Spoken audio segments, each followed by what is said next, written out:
Hello and welcome back to the show, everyone. I'm your host, Levi with Mailbox Money, and today's guest is Loren Heesch.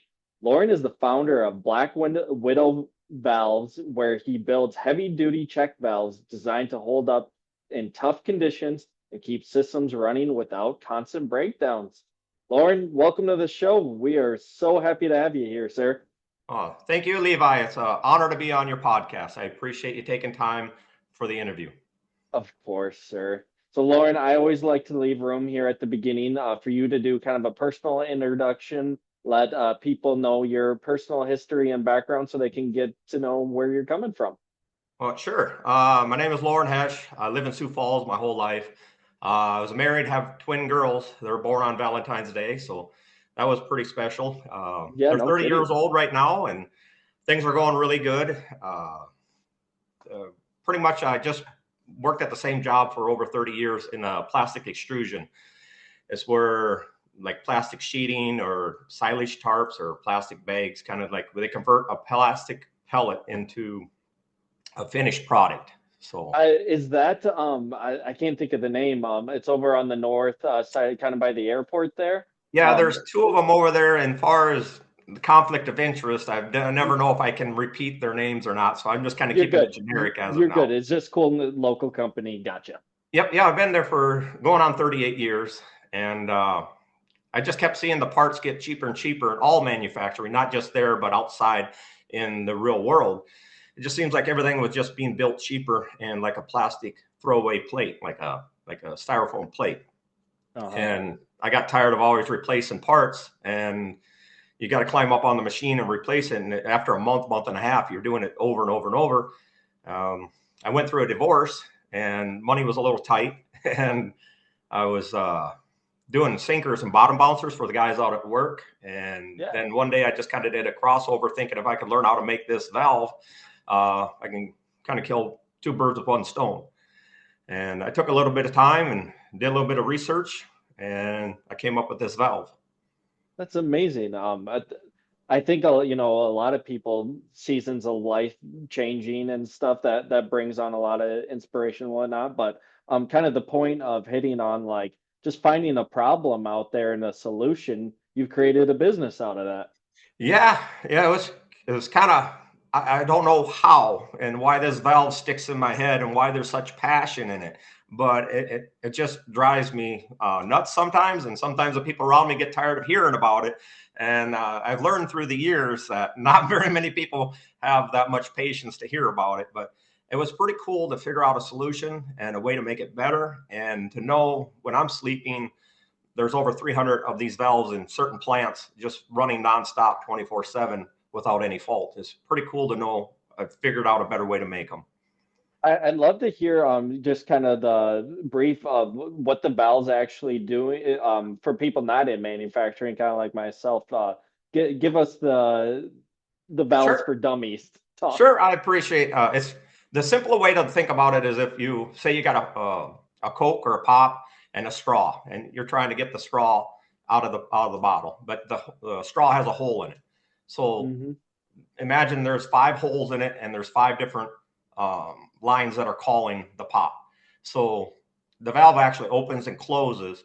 So because if you got a hole in your straw, you're never going to get the pop up to your mouth. Correct. So what this valve does, it just closes off the hole so you can actually receive the pop. So convert it from pop to resin, like a plastic pellet or a BB or sand, sugar, flour, dog food, Yeah. corn, anything that you can vacuum convey through a pipe.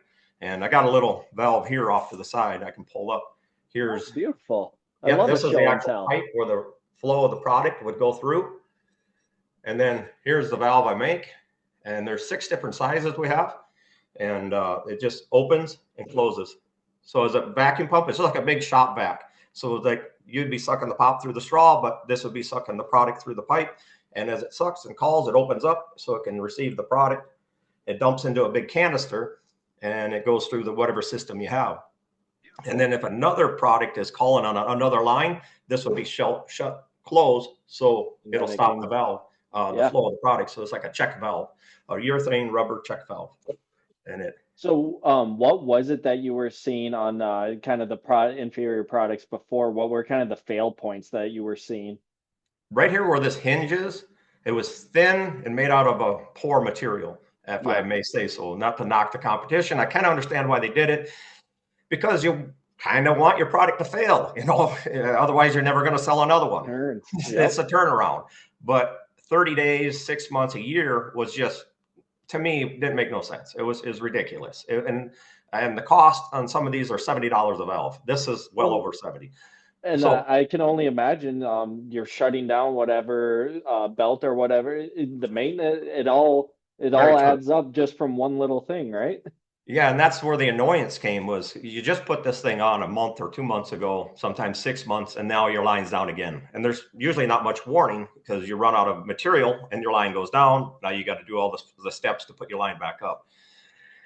So it came at I don't know, a beautiful time of my life, but it came during the divorce, where money was tight and there was a problem, and I had a lot of extra time, and it kind of fit the void. It gave me something to think about, and uh, and it also generated some revenue that was much needed.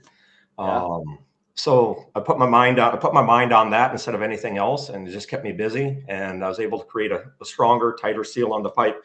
Excuse me, and Uh, it solved the problem. Very good. As far as business wise, we were talking before we jumped on here. What was it like? It's brand new. It's you running a bit. You have to come up with everything. And we were kind of talking about the name, making some jokes and stuff. Oh yeah. Run us through your experience with starting a brand new Uh, business. it's crazy because nobody teaches you this. You might have a great idea about anything, how to make a better pencil or pen or broom. It's how do you put it into the process of the environment, the people, the chain, to get the people to buy your product. I just was trying to figure out a name, just a company name, and I was going with ProFlow. I was going with check valves, and it took me over a year. I just couldn't figure out a good, solid name that would be reputable. Even my last name, Heesch, was taken by a German doctor. He had a patent on a heart valve, so I can't even use my own real name. And then another one I Googled, I really liked. It was corn seed, and they had a patent on it, because I couldn't use that because they already had a patent. So I Yeah. went over into the Black Widow. It popped up one day, and it sounded good. It sounded clean, professional, and I didn't want to have any conflict of interest. And I kind of went with Black Widow. It's deadly quiet, because once they're up and running, they're pretty quiet, and they're That man, reliable, and they last. So that's I kind of just amazing. rolled the dice. It just felt natural at that point, and went with that name. Amazing. What were kind of like the other processes? You don't need to go crazy into depth, but as far as getting that legal work all Uh, set up and all that. Yeah. And I'm sure other people that are listening to your show, they've had similar instances where there's not a lot of places to go to get educated on how do you start an LLC? How do you go through the steps? How many pages? Insurance? Other than spending hundreds of dollars per month, even the website alone, trying to develop that website, how to put things on a website, what to put on it, how to market and brand yourself. There's so many crazy steps that you just can't make a product. You got to actually know the whole system, which I'm still learning, or you got to pay a lot of money per month to help Yep. people come and help you. And recently, I just updated my website. It was through Sean at Medium Interactive, and he did an awesome job. He cleaned it all up. He got it designed nice, put in some nice pictures. He's got a great blog he just put on a couple days ago. If anybody's interested and they want to check that out. But there's so many steps to starting a business. I would have never realized it in the early beginning. Yeah, it's again going back to it's a brand new entity and it's not like there's just a template that fits you that you can just So, pick up and you're ground up, baby, right? yeah, and that's the thing. And I heard the joke many times. You're the janitor and you're the accountant and you're the guy. You're doing it all. And for some reason, I've never lost passion. And I Good. guess the advice I'd have to other people when they want to get into something, your coworkers, your friends are not always going to buy in and support you. And you got to really have passion and you got to weather the hard times, where there's no money, and you got to decide, am I going to do this anymore? But Weirdly enough, I've always, every time it came to where there was a breaking point, that's where I bring religion. I got into it Yeah. because he's been there. He's helped every step of the way. I've even had prayers at times. Do I keep going on with this? But the phone would ring the next day. It's an amazing process. It always just stayed alive. And I love that. yeah, Thanks for sharing that bit of it. That is just as important as anything, that the idea, the systems and everything. Um, yeah, to me too, prayer and reflection, that's amazing. yeah. I gotta ask, are you guys now, so how many years have you been operational now? I'm going on my 11th year. 11th year? And I've been kind of slow because there's a lot to learn. I was afraid of the legal side of it and patent infringement. I did a lot of research. This valve has been around for 30 years. It's hasn't really been upgraded or changed in the last, as far as I could ever check on my patent search. So that's why when I went and looked at doing a patent on it, I went to a patent lawyer and he says, you've changed it enough to where you could probably push a patent, but he wouldn't recommend it because right now just go with what you got. And A lot of cost to patents too, right? Time and cost, right? Isn't there a lot that's of that involved? right. And that's what he was saying, because you spend a lot of money and time on it, but if you can't get it off the ground, you're just kind of in the hole again. So Yep. it's all a balance of money in and money out. And it's been a business learning experience for me. So Are you guys now, are you selling all over the country? Are you pretty local, regional? What's that um, look like? excuse me. Yeah. I got a distributor down in Texas. He's really helping me out. He's growing my product line Good. pretty good. Yeah, when I started out, I only offered a 3-inch size, and he says that ain't going to cut it. You got these are the sizes we need. And one funny little story. He called me up and he says, "Hey, I need the 4-inch valve, and I need it today." And I didn't even offer the 4-inch valve, so it was one of those just stay up all night, all through the next day, and create the new valve, and then get it shipped out to him. So Is all the actual manufacturing of is that taking place here in South Dakota? yep, yeah. I do that at home actually. Oh, I'm a really? kind of a garage setup kind of guy right now. I'm still in the growing process.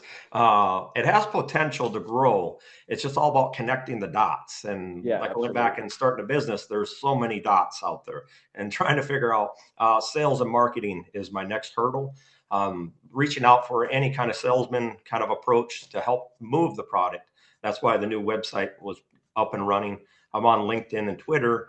It's just all about getting it in front of the right people Yeah. that can actually use it. And that's where the distributor kind of helps, because one guy told me once, I just make one small component in the bigger system.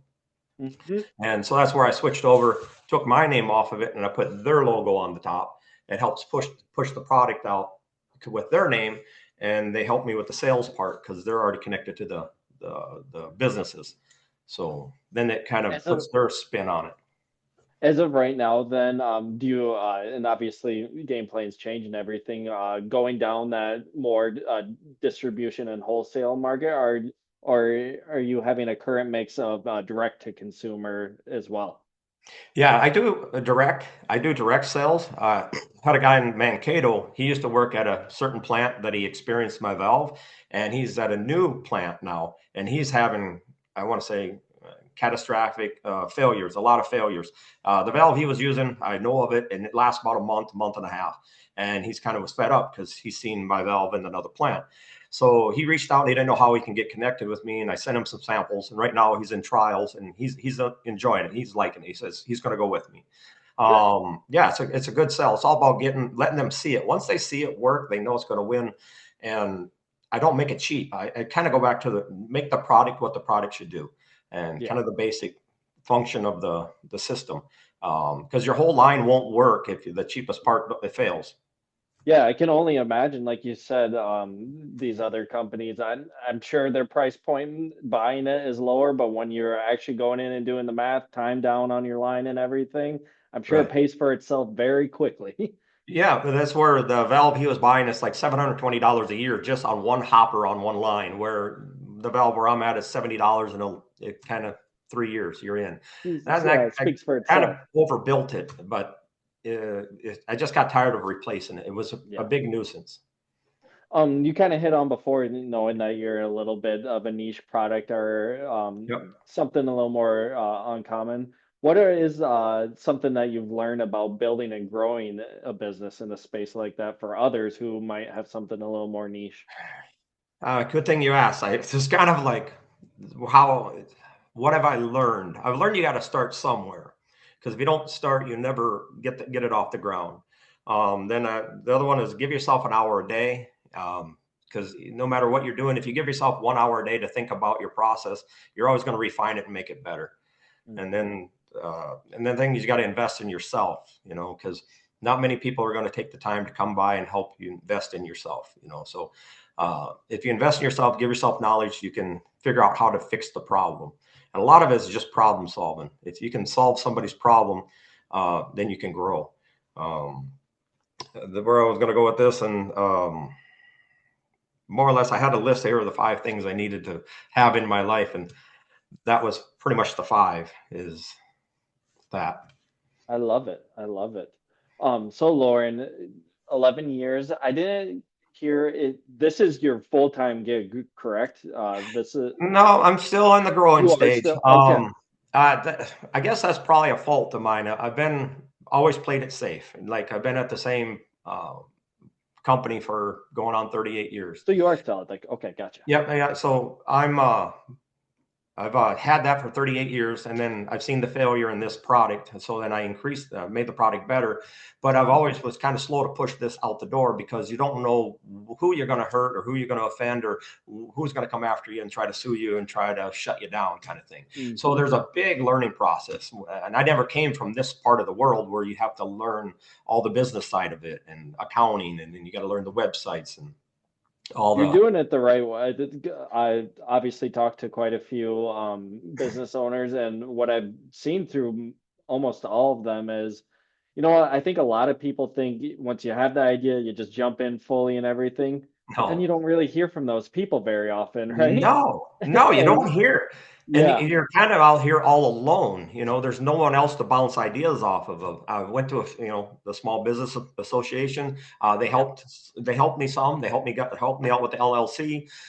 But then the general questions of business, that's more or less like a college course, right? So Hmm. then it's like a slow dip your toes in the water to try to figure out what direction to go. A lot of it, sales and marketing, is buying the flyers and mailing them out to people. I would mail them out to all these different plants. And in the beginning, I only mailed 10 out because I figure all 10 are going to respond and I'm going to be overwhelmed. So I better not get more than 10 because I can't keep up. So then I realized nobody answered after 10. So I mailed out 70 of them. Off of 70, I got one. So I mailed out another 70, and then I got another plant. So it's a process you really don't know until you take it. So that's kind of why I'm Yeah. slow growth. Hey, And that's all right. You're doing it the right way and yeah, sustainable and to be around. I mean, already doing this for 11 years, that's yeah. an accomplishment in itself. Yes, and it's a great hobby. I enjoy it. I don't want to really call it a hobby because it's a business, but it keeps me active. It keeps me busy. And like I said, every time I think of slowing down, I turn a corner. And now, like you reached out to me with this podcast, and that's so cool. And it's a chance to get some exposure and to move forward, and hopefully meet the next connecting of the dots to grow. And I appreciate it. Of course. Well, I hope I can at least play some small role in Oh, that chain for you. you're taking a big role in this. I feel through you, I'm going to reach out into the world and hopefully find that salesman that'll come in and unlock the next door. And That kind of leads me into one of my final questions for you, Lauren. What is like the near future look like for you, and then maybe some of your goals in the distant future? my near goals is to ramp up production. At the point right now where with my molds, I'm capable of doing 800 valves per month. So I can kick out quite a few. It's whether you can sell 800 a month. So Yeah, that's yeah, the why I've been kind of slow and cautious about the whole process is you can spend a lot of money per month on a certain salesperson that you're not going to get results with. So absolutely. you got to kind of, I don't want to say micromanage it, but you kind of got to, you can't be throwing money away at the wrong spot. I bought a metal lathe trying to redesign my valve. That was $2,000. Well, probably not a smart way to go just yet. In the future, I got an idea, but I'm not there yet. Yeah. So some of the goals, I would love to have a brick and mortar building. I'd love to be able to go down Minnesota Avenue, pull in, and have my shop there, or somewhere off, one of the streets, and actually have Yeah, absolutely. a business. But as of now, I'm knocking these out of my garage and at the capacity. Might have to edit that one there. That's all right. I could make up that 800 per month, but right now I'm just trying to increase my flow of the valve. Very good. Lauren, for those who are either looking for your product or heard your story and are like, hey, I think I could help join your team or whatever, where would you Yeah, send them to? I know you said you got the website. Yeah, yeah. tell us about it. Of course, it's my email address. It's blackwidowvalves.com, or my personal one, lorenheesch@gmail.com. Otherwise, the website, blackwidowvalves.com. And the other one was my phone number. That's on the website. I'm Beautiful. on LinkedIn and I'm on Twitter. So now it's X, but Yeah, uh, I still call it Twitter too. it's all about finding the right place. And right now, it's just kind of hard finding a salesman and trying to get the product out there. But like I mentioned earlier, Sean at Medium Interactive, uh, money well spent. The guy's awesome. He's knocking it out of the park. He just put Good. up a blog on the page. It's so professional. It blows my mind how well and in detail he went with it. So That's awesome. I'm glad you're happy with it, and I wish you nothing but the best for your future success. And I could tell from your attitude and our just small talk that you're gonna get there. I appreciate it, Levi. And I appreciate everything you've done for me, because I feel this is a part of the step in the right direction. So I thank Good you to for it. he Good to hear, sir. And I know our audience will love hearing a real story about you seasons of life changing and moving forward and coming out better of it. So thank you for sharing that part with us as No, well. I appreciate it, Levi. Thank you. Of course. Thank you everyone for listening, and we'll see you guys on the next one.